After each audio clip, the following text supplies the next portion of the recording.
രാഹുൽ ഗാന്ധിയെ നരേന്ദ്രമോദിയാക്കാനുള്ള ഒരു ശ്രമം കഴിഞ്ഞ ദിവസം കോൺഗ്രസ് പ്രവർത്തകരുടെ ഭാഗത്തു നിന്നുണ്ടായി.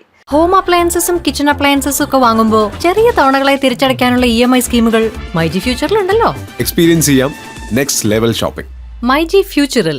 രാഹുൽ ഗാന്ധി 7 ജന്മം ജനിച്ചാലും മോദിയാകില്ല എന്ന് ഇത് കണ്ട് സോഷ്യൽ മീഡിയ പറയുകയാണ്. കഴിഞ്ഞ ദിവസം രാഹുലിനെ മോദിയാക്കാനുള്ള ഒരു ശ്രമം കോൺഗ്രസ്സുകാർ നടത്തിയത് എന്താണെന്ന് പറയാം. അദ്ദേഹത്തിന്റെ പിറന്നാളായിരുന്നു. ആ പിറന്നാൾ അവർ ആഘോഷിച്ചത് ആധുനിക പരശുരാമനായ രാഹുൽ ഗാന്ധിയെ അവതരിപ്പിച്ചുകൊണ്ടാണ്. യൂത്ത് കോൺഗ്രസ് ആണ് ഇങ്ങനെ ചെയ്തത്. രാഹുലിന്റെ 56ാം ജന്മദിനത്തോടനുബന്ധിച്ച് രാഹുലിന്റെ ചിത്രത്തിൽ ഒരു കൈയിൽ പരശുരാമന്റെ മഴവും മറുകൈയിൽ ഇന്ത്യൻ ഭരണഘടനയെ പിടിച്ചിരിക്കുന്ന രാഹുൽ ഗാന്ധിയുടെ ഫോട്ടോ ഇത് ജസ്റ്റ് വെച്ചൊരു ആഘോഷം നടത്തുക മാത്രമല്ല ചെയ്തത്, പാലഭിഷേകം നടത്തി ആഘോഷിക്കുകയും ചെയ്തു. ഗംഗാനദിയിൽ അദ്ദേഹത്തിന്റെ ഫോട്ടോയിൽ പാൽ ഒഴിക്കുന്നത് മുതൽ കേക്ക് മുറിക്കുന്നത് വരെയുള്ള ചടങ്ങുകൾ നടന്നു. പരശുരാമൻ വേദങ്ങളുടെയും ആയുധങ്ങളുടെയും ഒക്കെ അധിപനായിട്ടാണ് കണക്കാക്കപ്പെടുന്നത്.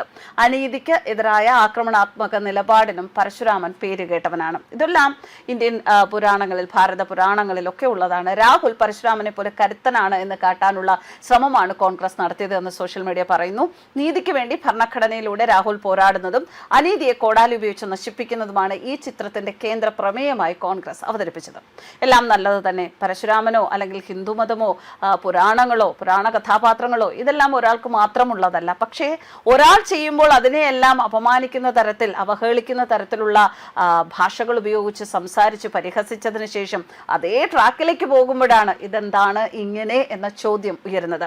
അതുകൊണ്ടാണ് തുടക്കത്തിൽ പറഞ്ഞത്, രാഹുൽ ഗാന്ധിയെ നരേന്ദ്രമോദി ആക്കാനുള്ള ശ്രമമാണോ ഇത് എന്ന് സോഷ്യൽ മീഡിയ ചോദിക്കുന്ന ചോദ്യം അത് വെറുമൊരു സംശയമല്ല. പലപ്പോഴും രാമക്ഷേത്രത്തിന്റെ കാര്യത്തിലായാലും രാമക്ഷേത്രത്തിലെ പ്രധാന ചടങ്ങുകളിൽ പ്രധാനമന്ത്രി നരേന്ദ്രമോദി പങ്കെടുക്കുന്ന കാര്യങ്ങളിലായാലും അതുപോലെ തന്നെ വാരണാസി പോലുള്ള സ്ഥലങ്ങളിൽ അദ്ദേഹം പങ്കെടുക്കുമ്പോഴായാലും അദ്ദേഹം സഞ്ചരിക്കുന്ന വിദേശ രാജ്യങ്ങളിൽ അദ്ദേഹത്തെ സ്വീകരിക്കുന്നിടത്ത് അവിടെ ഒരു ഹിന്ദുത്വത്തിന്റെ സ്പർശം വന്നാൽ അവിടെയെല്ലാം നരേന്ദ്രമോദിയെ പലപ്പോഴും അപമാനിക്കുന്ന അല്ലെങ്കിൽ അവഹേളിക്കുന്ന തരത്തിലുള്ള വിമർശനങ്ങൾ നടത്തുന്നവരാണ് രാഹുൽ ഗാന്ധി ഉൾപ്പെടെയുള്ള കോൺഗ്രസ് പ്രവർത്തകർ. അവർ അതേ പാതയിൽ വരുന്നത് നല്ലതല്ല എന്ന് പറയുന്നില്ല, അതേ പാതയിൽ വന്നുകൊള്ളട്ടെ. മറ്റൊരു കാര്യം സോഷ്യൽ മീഡിയ അവലോകനം ചെയ്യുന്നത് എന്താണ് എന്ന് വെച്ചാൽ, എല്ലാ മതങ്ങളും ഒരുപോലെ തന്നെയാണ്, എല്ലാ മതങ്ങളും ശ്രേഷ്ഠമാണ്. പക്ഷേ ഹിന്ദുവിന് മാത്രം മറ്റൊരു മതത്തെ അവഹേളിക്കുന്ന ആ ഒരു രീതി അല്ലെങ്കിൽ ആ ഒരു സംസ്കാരം ചിലരെങ്കിലും ചെയ്യുന്നുണ്ടാവാം, ഒരു ചെറിയ ശതമാനം ചെയ്യുന്നുണ്ടാവാം.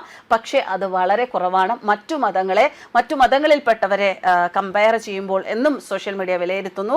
അതുകൊണ്ട് തന്നെ ഒരു ഹിന്ദു മതത്തിൽപ്പെട്ട ഒരു വ്യക്തി അല്ലെങ്കിൽ ഹിന്ദുമതവുമായി ബന്ധപ്പെട്ട രീതിയിലുള്ള പ്രവർത്തനങ്ങൾ നടത്തുന്ന ഒരു വ്യക്തി ഏറെ ഇന്ത്യയിൽ സ്വീകാര്യനാവുന്നു. പക്ഷെ ഇവിടെയെല്ലാം തിരുത്തി പറയേണ്ട ഒന്നുണ്ട്. ഇന്ത്യയിലുള്ളവർ എല്ലാവരും ഹിന്ദുക്കളാണ്. അതൊരു മതമല്ല. ആ മതം എന്ന് പറയുമ്പോൾ അതൊരു ജാതിയോ അതല്ല. അങ്ങനെ മനസ്സിലാക്കി വെച്ചിരിക്കുന്ന ാണ് ഇത്തരത്തിലുള്ള പരാമർശങ്ങൾ നടത്തുകയും വിമർശനം നടത്തുകയും ഒക്കെ ചെയ്യുന്നത്. ഭാരതത്തിൽ ജനിച്ച് ജീവിക്കുന്നവരെല്ലാവരും ഹിന്ദുക്കൾ തന്നെയാണ്. ആ പുരാണവും സംസ്കാരവും എല്ലാവർക്കും വേണ്ടപ്പെട്ടതാണ്, എല്ലാവർക്കും അതിൽ പ്രാധാന്യമുള്ളതുമാണ്. അങ്ങനെയുള്ള അവസരത്തിൽ വ്യത്യസ്തമായ രീതിയിൽ ചിന്തിക്കുന്നത് ഇവരൊക്കെ തന്നെയാണ് എന്ന് തന്നെ പറയേണ്ടി വരും. എന്തായാലും ഹിന്ദുത്വയുടെ പാതയിലേക്ക് നരേന്ദ്രമോദിക്കൊപ്പം രാഹുൽ ഗാന്ധിയും വരുന്നത് കൊണ്ട് യാതൊരു തെറ്റുമില്ല. പക്ഷെ നരേന്ദ്രമോദി ഭാരതം ഭരിക്കുന്നിടത്തോളം കാലം ഭാരതം ഭരിക്കാൻ കിട്ടുമെന്ന് മാത്രം.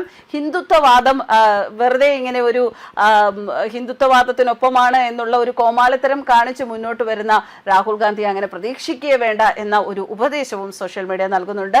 നല്ല രീതിയിൽ ചിന്തിക്കാൻ, നല്ല രീതിയിൽ പ്രവർത്തിക്കാൻ, ഹിന്ദുത്വ ആശയങ്ങളും ഒക്കെ നല്ലത് തന്നെയാണ്. അത് രാഹുൽ ഗാന്ധി ചെയ്തുകൊള്ളട്ടെ. പക്ഷെ ആ പാതയിലൂടെ വന്ന് ഭാരതത്തിലെ ജനങ്ങളെ ആ പേരും പറഞ്ഞ് അല്ലെങ്കിൽ ഹിന്ദുത്വത്തിലേക്ക് ഞാനും എത്തി എന്നുള്ള ആ ഒരു കാര്യം പറഞ്ഞ് ഭാരതം ഭരിക്കാമെന്നുള്ളത് വ്യാമോഹമാണ് മോനെ ദിനേശ എന്ന് തന്നെയാണ് ഒരു കമന്റിലൂടെ പറയുന്നത്.